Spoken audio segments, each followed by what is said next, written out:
നവാസ്, ഈ കണക്കിൽ ഒരു മറുപടി ഉണ്ടോ? ഉണ്ട്, തീർച്ചയായിട്ടും. ആദ്യം സ്മൃതി, ഞാനൊരു കാര്യം പറയുന്നത്, ഈ തോറ്റ് തുന്നം പാടി നിൽക്കുമ്പോഴും ഇങ്ങനെ വന്ന് ന്യായീകരിക്കാൻ കഴിയുന്ന ഒരു കപ്പാസിറ്റി ഉണ്ടല്ലോ. ഞാനത് CPM-ൻ്റെ ഈ ചർച്ച മാത്രമല്ല, തൊട്ട് മുമ്പ് ഒരു ചർച്ച ഇരുന്നപ്പോഴും ഇതേ ന്യായീകരണം സ്വയം ക്യാപ്സ്യൂളാണ് അവർ ചെയ്തുകൊണ്ടിരിക്കുന്നത്. എന്തായാലും ഞാൻ അവരെ ഒന്ന് എന്താ പറയുക, ഈ ഘട്ടത്തിൽ ഇങ്ങനെ പറയാൻ കഴിയുന്നവരുടെ ആത്മധൈര്യത്തെ ഞാൻ അഭിനന്ദിക്കാൻ ആഗ്രഹിക്കുകയാണ്. ഇപ്പോൾ അദ്ദേഹം പറഞ്ഞൊരു കണക്കാണ്, അദ്ദേഹം പറഞ്ഞ കണക്ക് തന്നെ ഞാൻ എടുക്കാം. 2006 P. രാമകൃഷ്ണൻ മത്സരിച്ചത്. അന്ന് അദ്ദേഹത്തിന് കിട്ടിയ വോട്ട് 69,452 വോട്ടാണ്. എന്ന് വെച്ചാൽ 19 വർഷം മുമ്പേ, ഒന്ന് റൗണ്ടാക്കി പിടിച്ചാൽ 20 വർഷം മുൻപ് അന്ന് കിട്ടിയ വോട്ട് 69,452 വോട്ട്. ഇന്ന് കിട്ടിയ വോട്ട് എത്രയാ?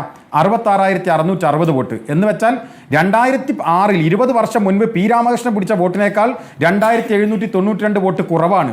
20 കൊല്ലം പിറകിൽ നിങ്ങൾ പോയാലും ഇപ്പോഴും 2,792 വോട്ട് കുറവാണ്.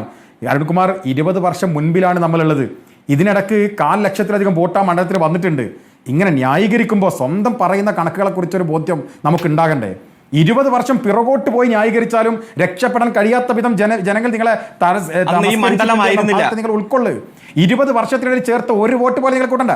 ഞാനൊന്ന് പറയട്ടെ, ഞാനൊന്ന് പറഞ്ഞു, താങ്കളല്ലേ 2006 കണക്ക് വായിച്ചത്, ഞാനല്ല. മണ്ഡല പുനർനിർണയമാണ് ഉദ്ദേശിക്കുന്നതെങ്കിൽ നിങ്ങൾക്ക് ഗുണം ചെയ്യുന്ന രൂപത്തിലാണ് മാറിയത്.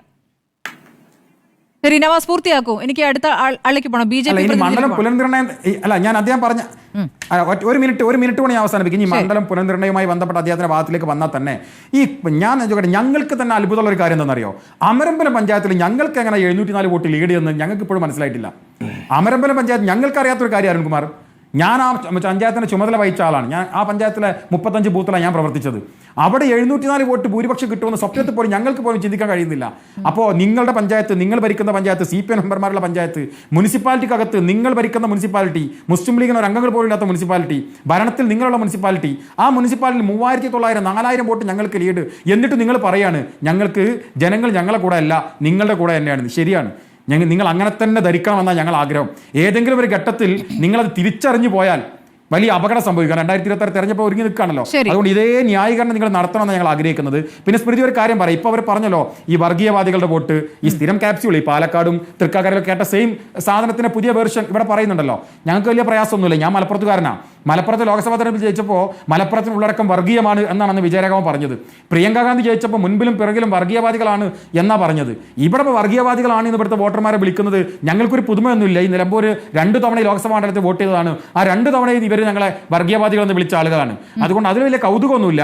ഒരു കാര്യം ഞങ്ങൾ പറയുന്നുള്ളൂ, അതിശക്തമായ ജനവിരുദ്ധ സർക്കാരായി ഈ സർക്കാർ മാറിയിരിക്കുന്നു.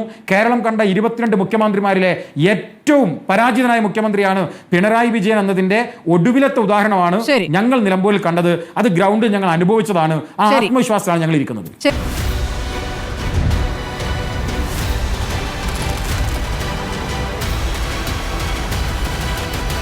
ഡിബേറ്റ് വിത്ത് സ്മൃതി പരുത്തിക്കാട്.